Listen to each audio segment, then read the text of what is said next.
जन टीवी उत्तराखंड में आप सभी का स्वागत है। मैं हूं आपके साथ सुनिधि शुक्ला। खबरों की शुरुआत से पहले एक नजर हेडलाइंस पर।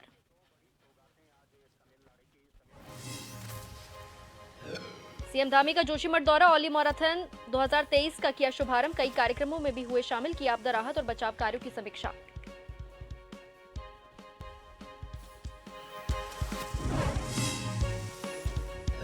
उत्तराखंड में कांग्रेस करेगी सत्याग्रह, प्रदेश अध्यक्ष महारा ने पीएम मोदी को लिखा पत्र। पार्टी का 30 अप्रैल तक चलेगा कार्यक्रम।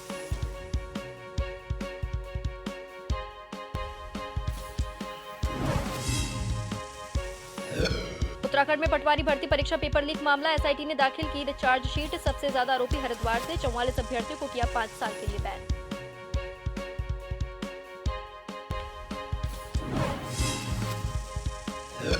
देहरादून के कालसी में कार गिरी खाई में, 3 लोगों की मौत, एक गंभीर घायल। सभी मृतक यूपी के गाजियाबाद के घूमने आए थे उत्तराखंड।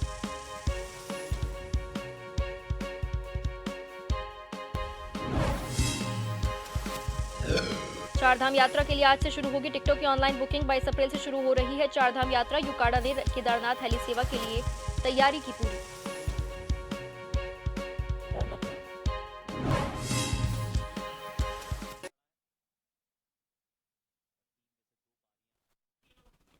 अब खबरें विस्तार से। उत्तराखंड विधानसभा अध्यक्ष रितु खंडूरी कोटद्वार पहुंची। यहां उन्होंने पहुंचने पर कार्यकर्ताओं ने उनका फूलमाला पहनाकर स्वागत किया। इसके बाद खंडूरी ने पीडब्ल्यूडी गेस्ट हाउस में विधायक निधि से 89 आंगनबाड़ी केंद्रों को प्री स्कूल किट, दरी, प्रेशर कुकर और बॉक्स बांटे। विधानसभा अध्यक्ष ने कहा कि आंगनबाड़ी केंद्रों को और मजबूत करने के लिए सरकार का ये एक छोटा सा प्रयास है। इससे छोटे छोटे मासूम बच्चों में स्कूल जाने की ललक बढ़ेगी।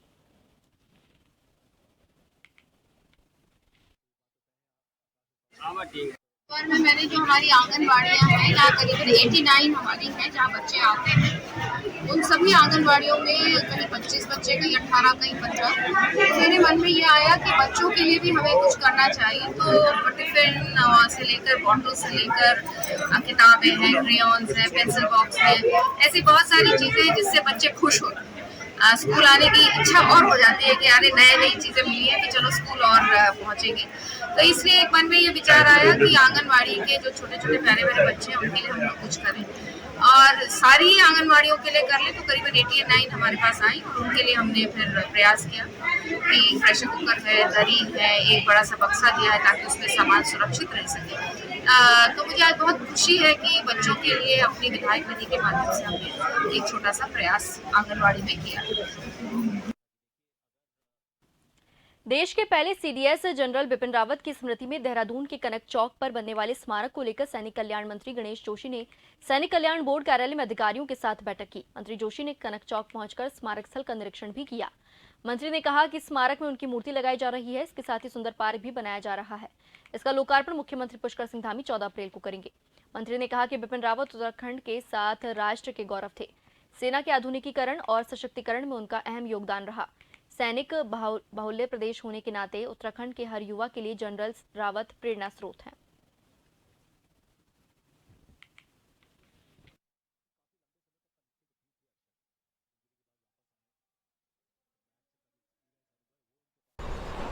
हमारे उत्तराखंड की गौरव, देश के पहले सीडीएस जनरल बिपिन रावत जो अचानक हमें छोड़कर चले गए, जिनकी वीरता के किस्से आपने सुने होंगे। सर्जिकल स्ट्राइक करने का नेतृत्व जिन्होंने किया, उनकी याद में एक पार्क का निर्माण हम यहाँ पर कर रहे हैं। वहाँ पर उनकी आदमकद मूर्ति हम लगा रहे हैं। 14 तारीख को उसका लोकार्पण माननीय मुख्यमंत्री जी के द्वारा होगा। उसका जायजा लेने के लिए मैं यहाँ पर आया हूँ। देखिए, किसी जाने वाले को हम नहीं रोक सकते, लेकिन उसकी यादों को जिंदा रखना, उसकी वीरता का व्याख्यान करना, क्योंकि तो आपने कहा था कि पाकिस्तान व चाइना अगर हम एक साथ हमला कर ले, हमारी सेनाएं उससे लड़ने में सक्षम है। जहां उनके निधन से देश को बहुत बड़ी क्षति हुई है, उत्तराखंड को भी बहुत बड़ी क्षति हुई है। डोईवाला में भानियावाला से ऋषिकेश के बीच बनने जा रही एलिवेटेड रोड के कारण सड़क चौड़ीकरण की जद में आए भानियावाला के कांडरवाला बाजार के सैकड़ों दुकानदारों और मकान मालिकों को विशेष भूमि अध्यापत्ति अधिकारियों की ओर से नोटिस दिया गया है। प्रशासन की ओर से अधिग्रहित की गई भूमि से 2 माह के भीतर कब्जा छोड़ने को कहा गया है। नोटिस मिलने के बाद दुकानदारों में मुआवजे को लेकर असमंजस की स्थिति पैदा हो गई है। वहीं प्रभावित होने वाले दुकान और मकान मालिकों का कहना है कि नोटिस में जमीन और निर्माण कार्यों का जिक्र नहीं है। ये बाजार के लोग इसलिए चिंतित है कि यहाँ पे मुआवजा सही नहीं मिल रहा है और लोग परेशान हैं और जो हमारी सरकार भी कोई कुछ नहीं कर रही है। ना हमने कई विधायकों को बुलाया कि और मंत्री को बुलाया, कोई आने हमारे राजी नहीं हो रहे हैं और हमें सही मुआवजा मिले और हम इसलिए सरकार से दरख्वास्त करें कि हमें सही से सही मुआवजा दिया जाए और या विस्थापन कर दिया या हमारे लिए बाजार बना कर दिया जाए। हमारी कोई अभी जन सुनवाई नहीं हुई है। हम गए थे वहाँ, वो कह रहे हैं कि हमें सरकार ने बोला है कि हमें जो रेट है वो वही देंगे, बाकी हमें आपसे कोई मतलब नहीं है। ये दुकान 1950 की दुकान है यहाँ पे और पहले फादर करते थे, उसके बाद हम कर रहे हैं दुकान को। उसको एक बार चलता है और हमको उसको मुआवजा सही मिलना चाहिए कि जो हम कृषि में दिखा दिया ज़मीन इसी दुकानों को। उनको ये कॉमर्शियल पर्पज़ की दुकानें हैं, इनको कृषि में दिखा दिया उन्होंने। हमको सही मुआवजा मिलना चाहिए दुकानों का। गलत हो रहा है हमारे साथ में। ये नोटिस दे दी उन्होंने। के मुखिया पुष्कर सिंह धामी आज देवनगरी जोशीमठ पहुंचे। आपको बता दें कि प्रदेश के मुखिया पुष्कर सिंह धामी के जोशीमठ पहुंचने पर स्थानीय लोगों ने और भाजपा कार्यकर्ताओं ने उनका जोरदार स्वागत किया। आपको बता दें कि जोशीमठ पहुंचने पर प्रदेश मुखिया पुष्कर सिंह धामी सबसे पहले भगवान नरसिंह के द्वार पर पहुंचे, जहां पर उन्होंने करीबन आधा घंटा पूजा अर्चना की, जिसके बाद प्रदेश के मुखिया पुष्कर सिंह धामी ने भगवान नरसिंह के द्वार पर ओली मैराथन का शुभारंभ किया। वहीं इस दौरान जोशीमठ के स्थानीय महिलाओं ने भगवान नरसिंह के द्वार पर प्रदेश मुखिया के जोशीमठ पहुंचने पर सुंदर पारंपरिक संगीत नृत्य का आयोजन किया। आपको बता दें कि ओली मैराथन के शुभारंभ के समय पर करीबन भगवान नरसिंह के द्वार पर हजारों लोग शामिल रहे। आपको बता दें कि इस दौरान जोशीमठ नगर के स्थानीय लोगों ने और छोटे बच्चों ने ओली मैराथन दौड़ का आयोजन भी किया, जिस ओली मैराथन दौड़ प्रतियोगिता में सैकड़ों की तादाद में महिलाएं, छोटे नन्हे मुन्ने बच्चे और 40 वर्ष से अधिक उम्र के लोग भी शामिल रहे।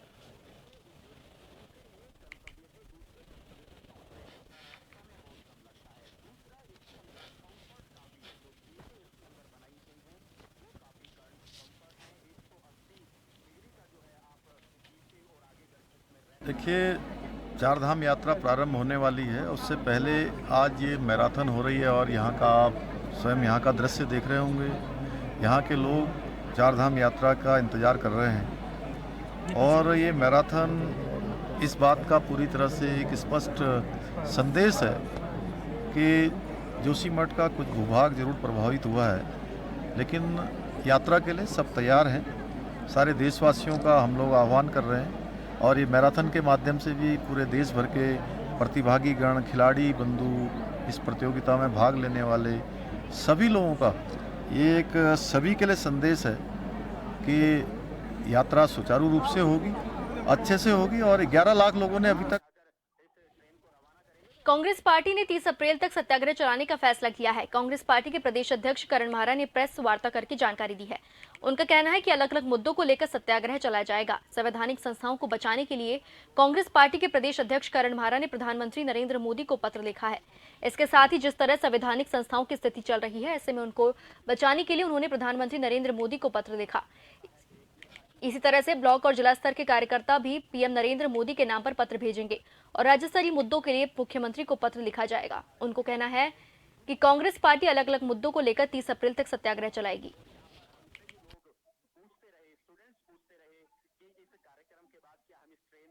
महिला कांग्रेस राज्य से संबंधित जितने भी गंभीर समस्याएं हैं उनके लिए प्रधानमंत्री को पत्र लिखे जाएंगे। आज पहला पत्र मेरे और नवप्रभात जी की तरफ से है और ये पत्र हमारे ब्लॉक लेवल से और जिला लेवल से और सभी कार्यकर्ता भी भेजेंगे और आम जनता को भी उसमें सहभागी बनाएंगे ताकि उन समस्याओं को लेकर वो पत्र भेजें। प्रत्येक दिन हम एक विषय ले रहे हैं और उस विषय को लेकर 30 तारीख तक लगातार हम एक विषय प्रतिदिन का लेंगे, जिसमें हमारे ब्लॉक लेवल और जिला लेवल के कार्यकर्ता और वहाँ के जनता उसमें प्रतिभाग करेगी। कांग्रेस पार्टी के प्रदेश अध्यक्ष करण महारा का कहना है कि जिस तरह से मज़ारों को लेकर सरकार बयान जारी कर रही है, ऐसे में अगर कोई धार्मिक संस्थाओं के नाम पर अतिक्रमण करता है तो उसके खिलाफ कार्रवाई होनी चाहिए, मगर सरकार को सभी पहलुओं पर गंभीरतापूर्वक विचार करना चाहिए। उनका कहना है कि जो पौराणिक मज़ार या मंदिर हैं उन्हें संरक्षित किया जाना चाहिए। इसके साथ ही करण महारा ने मुख्यमंत्री पुष्कर सिंह धामी को इस पूरे प्रकरण पर राजधर्म पालन करने की नसीहत दी है। आपको बता दें कि मुख्यमंत्री पुष्कर सिंह धामी ने मामले में सख्त लहजा अख्तियार करते हुए कहा कि प्रदेश में जितने भी अवैध रूप से मज़ारों का निर्माण किया जा रहा है उन्हें ध्वस्त किया जा रहा है, जबकि 1000 मज़ारें खोदी गई और उनके नीचे से कोई अवशेष नहीं मिला।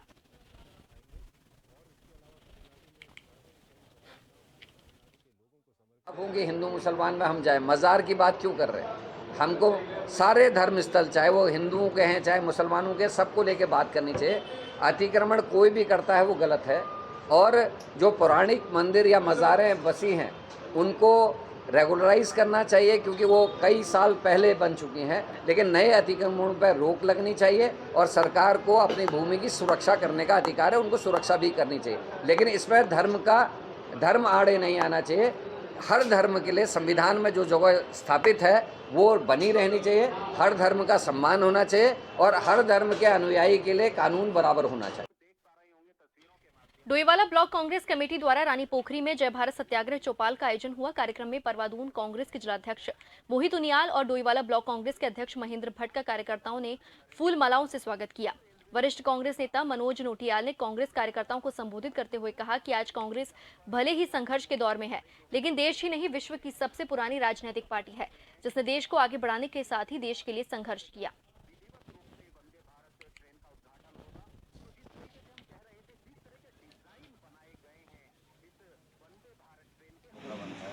ये जय भारत सत्याग्रह जो हमारी गोष्ठी हो रही है, इनको हमने जगह जगह ऑर्गेनाइज करना है और जो भाजपा की दमनकारी नीतियां हैं, जो जनविरोधी नीतियां हैं, उनके खिलाफ हमने मोर्चा खोलना है और हमने जगह जगह जय भारत सत्याग्रह ये गोष्ठियां करनी है।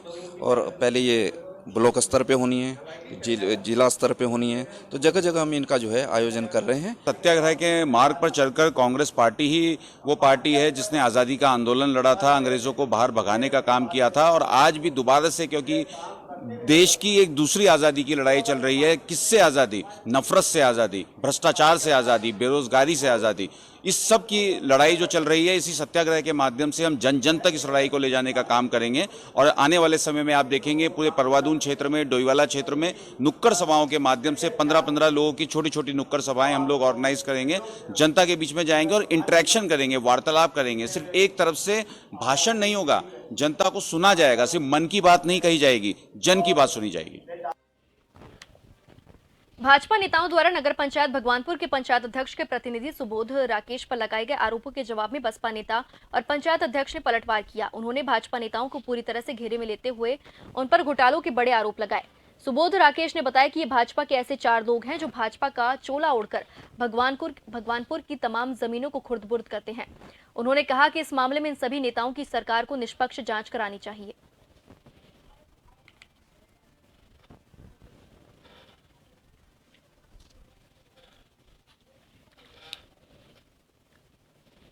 कि ऐसे लोग मात्र अपने भले के लिए किसी स्तर तक भी गिर सकते हैं, मात्र उन्हें चाहिए अपना लाभ। और ये लाभ वो क्या चाहते हैं, अभी मैं आपको बताना चाहता हूँ, बात बीच में रह गई। देवेंद्र अग्रवाल जो है वो अपने लड़के के माध्यम से नगर पंचायत की कुर्सी को कब्जाना चाहता है और जो बची खुची यहाँ की संपत्ति है नगर पंचायत सरकार की, उसको खुर्द-बुर्द करके बेचकर अपने घर में भरना चाहता है। मात्र ये लक्ष्य इन लोगों का है, ना किसी सरकार से मतलब, ना किसी नेता से मतलब सिर्फ अपने से है कि अपना घर कैसे भरें। तो मेरा मतलब कहने का ये है कि भ्रष्टाचार में डूबे पूरी तरह लोग हैं और ये साबित नहीं कर पाएंगे, क्योंकि सुबोध राकेश इन चीज़ों से बहुत दूर है। भ्रष्टाचार के आसपास और भ्रष्टाचारियों के आसपास भी नहीं बैठता हूँ, साफ सभी का आदमी हूँ, जनता का सच्चा सेवक हूँ और ये काम कर रहा हूँ। उत्तराखंड में बहुचर्चित पटवारी भर्ती परीक्षा पेपर लीक कांड में एसआईटी ने चार्जशीट दाखिल कर दी। पुलिस की ओर से दाखिल चार्जशीट में आरोपियों के साथ ही अभ्यर्थियों का भी नाम शामिल है। एसआईटी की चार्जशीट में सबसे ज्यादा आरोपी हरिद्वार जिले के रहने वाले हैं। एसएसपी अजय सिंह ने बताया कि आरोप पत्र दाखिल कर दिया गया है। आयोग ने 44 अभ्यर्थियों को 5 साल के लिए बैन किया है। जिन 20 आरोपियों के खिलाफ चार्जशीट दाखिल हुई है उनमें 3 आरोपी अभ्यर्थी भी हैं। एक अभ्यर्थी ने प्रश्न पत्र खरीदा था लेकिन परीक्षा नहीं दी थी, उसे भी आरोपी बनाया गया है। आरोपियों के कब्जे से मिले मोबाइल फोन पर और अन्य साक्ष्य को देहरादून, शिमला और चंडीगढ़ की प्रयोगशालाओं में भेजा गया है।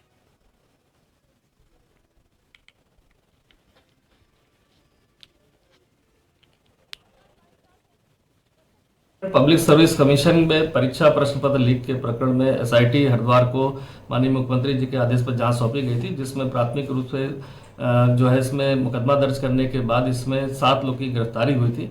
साक्ष्यों को एकत्र करते हुए एसआईटी टीम ने करीब 20 ऐसे अभियुक्तों को इसमें गिरफ्तार किया था जो विभिन्न तरीकों से छात्रों से अवैध रूप से धन लिया था और विभिन्न स्थानों पर परीक्षा प्रश्न पत्र को पढ़ाया था।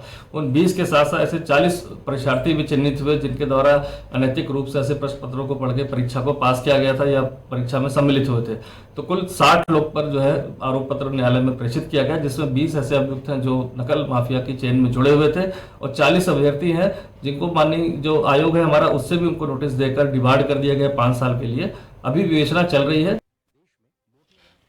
बसों की संख्या में कमी को देखते हुए जीएमओयू ने 5 रूटों पर नई टैक्सी सेवाएं शुरू कर दी हैं। टैक्सी सेवाएं त्रिपाली सेंड, रेखड़ी खाल, पाबौ, पोखड़ा और संगलाकोटी कोलागाड़ रूटों पर दी जाएंगी।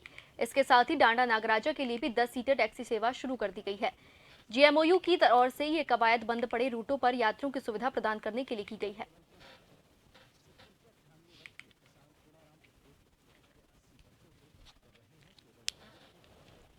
हमारे जो है जियो में जो बंद पड़ी रूटें थी उस रूटों में जो है हमने इस समय एक तो 4 बजे त्रिपाली सेंड, 5 बजे पाबो और 4 बजे पोखड़ा और 5 बजे रेखड़ी खाल और 4 बजे एक कोटद्वार से सतपुली और बाड़ियों डांडा नागराजा करके ये बगानी खाल और एक हमने कोला खाल संगलाकोटी होती है कोला खाल लगाई और एक इस तरह इस समय 7-8 सर्विस जो है लग चुकी है और अभी पर डे के हिसाब से एक गाड़ी रोज की कंपनी में लग रही है और जिन रूटों में जो बंद थे वो रूट इस समय लोगों को जो है बड़ी सुविधा मिल रही है और लोग जो है जगह जगह से फोन भी आ रहे हैं कि बधाई दे रहे हैं कि आप हमने जो व्यवस्था की है बहुत अच्छी व्यवस्था की और ये कंपनी के नियंत्रण में जो गाड़ियाँ रहेंगी वो तो उसको यात्रियों को कोई शिकायत भी नहीं होगी और सुविधा बहुत अच्छी मिलेगी।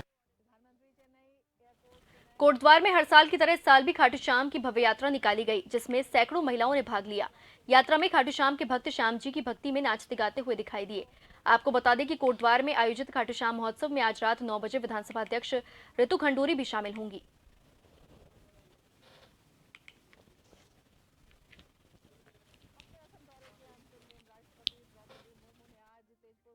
ये चतुर्थ श्याम महोत्सव है। यह हमारी निशान यात्रा बुद्धा पार्क से शुरू होकर जेके वेडिंग पॉइंट में पहुंचेगी, जिसमें हम सब लोग गुलाल से खेलते हुए वहां पर पहुंचेंगे। बाराकोट ब्लॉक के रेगांव से लुवाकोट होते हुए एड़ीधुरा मंदिर तक क्षेत्र की महिलाओं के द्वारा निकाली गई 4 किलोमीटर पैदल भव्य कलश यात्रा के साथ एड़ीधुरा मंदिर में 7 दिवसीय संगीतमय श्रीमद् भागवत कथा का शुभारंभ हुआ। महिलाओं के द्वारा कुमाऊनी परिधान में ऊंचे नीचे चढ़ाई भरे रास्ते से निकाली गई भव्य कलश यात्रा आकर्षक का केंद्र रही। मंदिर कमेटी अध्यक्ष गोविंद सिंह अधिकारी ने समस्त क्षेत्रवासियों से मंदिर में हो रही भागवत कथा का लाभ लेने की अपील की।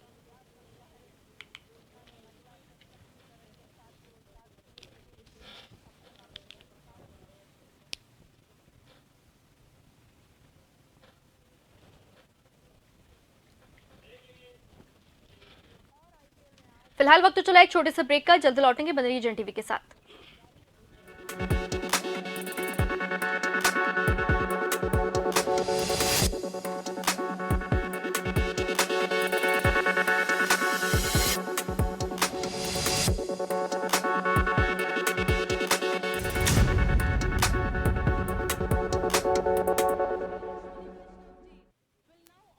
ब्रेक के बाद आप सभी का फिर से स्वागत है। देहरादून के कालसी में शनिवार को एक कार गहरी खाई में जा गिरी। हादसे में 3 लोगों की मौके पर ही मौत हो गई, जबकि एक गंभीर रूप से घायल हो गया। वहीं मौके पर पहुंची पुलिस ने घायल को इलाज के लिए अस्पताल में भर्ती करवाया। जानकारी के मुताबिक ये सभी गाजियाबाद निवासी है जो घूमने के लिए उत्तराखंड आए थे।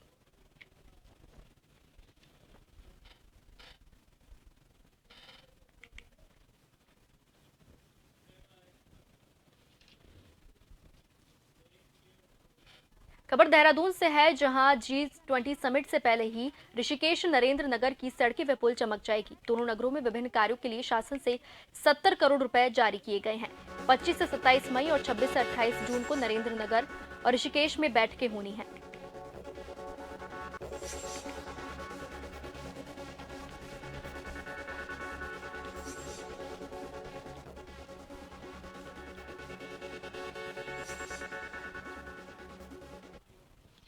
प्रदेश में कोरोना के बढ़ते मामलों से चिंताएं गहराने लगी है। बीते कुछ दिनों से प्रदेश में कोरोना के मामले आए दिन बढ़ रहे हैं। सबसे ज्यादा मामले राजधानी देहरादून में देखने को मिले। हालांकि जिस तरह से प्रतिदिन कोरोना के मामले बढ़ रहे हैं, उससे विभाग के माथे पर चिंताएं जरूर गहराने लगी है। स्वास्थ्य सचिव और आर राजेश ने कहा कि प्रदेश में हमने कोरोना के मद्देनजर गाइडलाइन तय की है। इसके साथ ही सभी अस्पतालों में जरूरी दवाइयां इत्यादि पर्याप्त मात्रा में उपलब्ध हैं। कोरोना के जो मामले अभी तक दर्ज किए गए हैं, इनमें से ऐसा कोई घातक लक्षण अभी तक देखने को नहीं मिले। एक सामान्य वायरल की तरह लक्षण देखने को मिले हैं, इसलिए घबराने की जरूरत नहीं है, लेकिन हाँ, एहतियात बरतने की जरूरत आवश्यक है।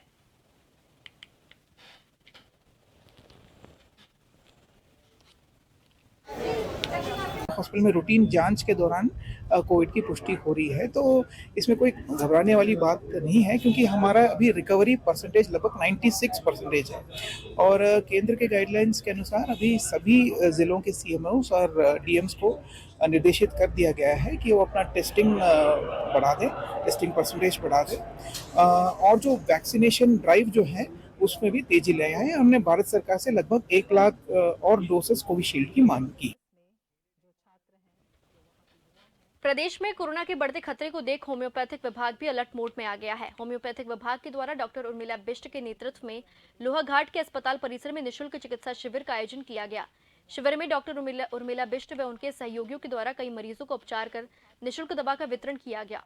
डॉक्टर उर्मिला ने कहा कि प्रदेश में कोरोना ने एक बार फिर से दस्तक दे दी है। कोरोना के लिए भी विभाग है के द्वारा लोगों को जागरूक किया जा रहा है तथा इम्यूनिटी बूस्टर बांटा जा रहा है। उन्होंने कहा कि कोरोना से लड़ने के लिए भी होम्योपैथिक विभाग पूर्णतया तैयार है।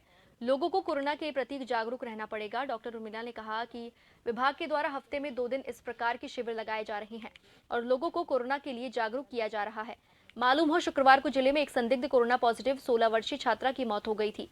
छात्रा एंटीजन टेस्ट में कोरोना पॉजिटिव आई थी। इसके बाद सीएमओ चंपावत ने स्वास्थ्य विभाग को अलर्ट मोड पर रख दिया। वहीं छात्रा की मौत से क्षेत्र में काफी दहशत का माहौल है।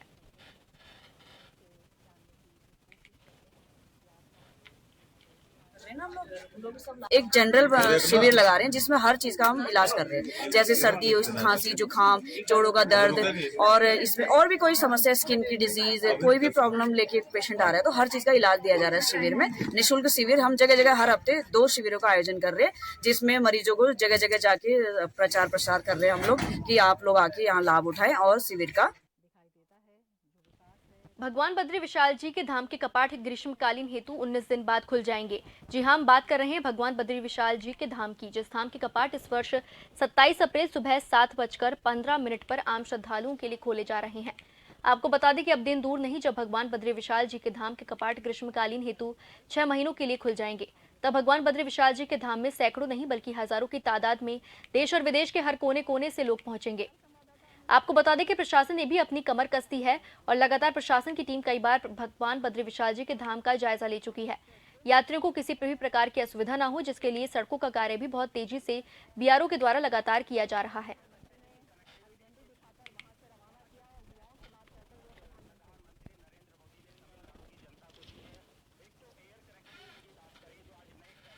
वहीं आज से टिकटों की ऑनलाइन बुकिंग शुरू हो गई है। 22 अप्रैल से 4 धाम यात्रा शुरू होने वाली है। 25 अप्रैल को केदारनाथ धाम के कपाट खुलेंगे। उत्तराखंड नागरिक उड्डयन विकास प्राधिकरण यानी यूकाडा ने केदारनाथ हेली सेवा के लिए तैयारी पूरी कर ली है। IRCTC की ओर से 8 अप्रैल को दोपहर 12 बजे हेली टिकटों की ऑनलाइन बुकिंग खोल दी जाएगी। हेली टिकट बुक कराने के लिए 4 धाम यात्रा का पंजीकरण करना अनिवार्य होगा। बिना पंजीकरण के टिकट की बुकिंग नहीं हो पाएगी। एक समय में एक ईमेल आईडी से 6 सीट और समूह में यात्रा करने पर 12 सीटों की बुकिंग कर सकते हैं। पूरे यात्रा काल में एक आईडी पर 2 बार ही टिकट बुकिंग की सुविधा होगी। पहली बार हेली टिकटों की ऑनलाइन बुकिंग IRCTC के माध्यम से की जा रही है। IRCTC की www.heliatra.irctc.co.in पर हेली सेवा टिकटों की बुकिंग कर सकते हैं।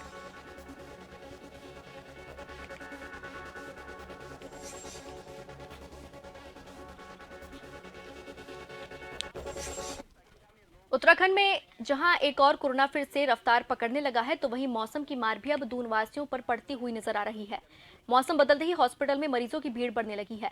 दून हॉस्पिटल के डॉक्टर सुशील ओझा की माने तो उनका कहना है कि जब भी मौसम बदलता है तो बीमारियां जन्म लेती हैं।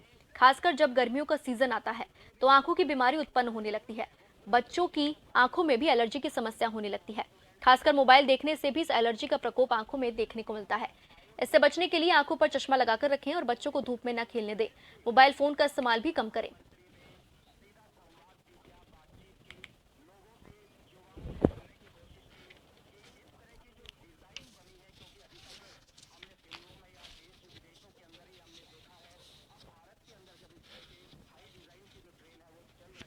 ठंडी से एकदम गर्मी आती है या गर्मी से ठंड आती है तो इस समय में एलर्जी की प्रॉब्लम बढ़ जाती है।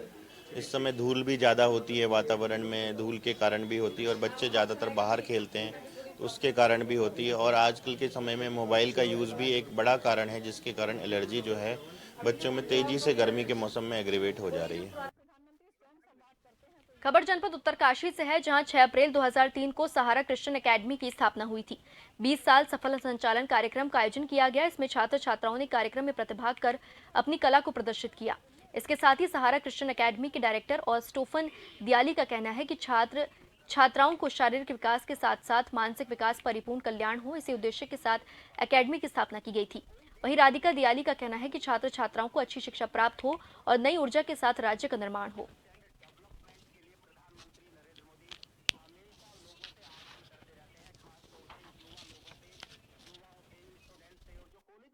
फाउंडेशन डे मनाने का और इस प्रोग्राम को करने का जो है उद्देश्य है कि हमारे स्कूल में जो भी पढ़ने वाले बच्चे हैं उनको इंस्पायर करना, उनको इनकरेज करना, उनको एम्पावर करना through different types of subject, जैसा कि कल्चर के ऊपर, ट्रेडिशन के ऊपर और योगा के ऊपर, खेलकूद के ऊपर और डांस हुआ, बहुत सारा कंपटीशंस है। उस सारा चीज़ों के ऊपर जो है हमें एम्पावर करने के लिए इस प्रकार से हम कार्यक्रम करते हैं। इसका विशेष उद्देश्य बच्चों का हमें डेवलपमेंट, ओवरऑल डेवलपमेंट हम लोग कर रहे हैं। बच्चों, छोटे बच्चों का हो या बड़े बच्चे को हो, उन सब का शैक्षिक विकास, उनका शैक्षिक हो या कल्चरल हो, ऑल ओवर डेवलपमेंट हम लोग कर रहे हैं। उनको, बच्चों को एज अ लीडरशिप समाज में कैसे उनको अच्छा बनना, एक समाज में अच्छा व्यक्तित्व कर रखना, केवल पढ़ना नहीं, पढ़ने के साथ साथ उनके अंदर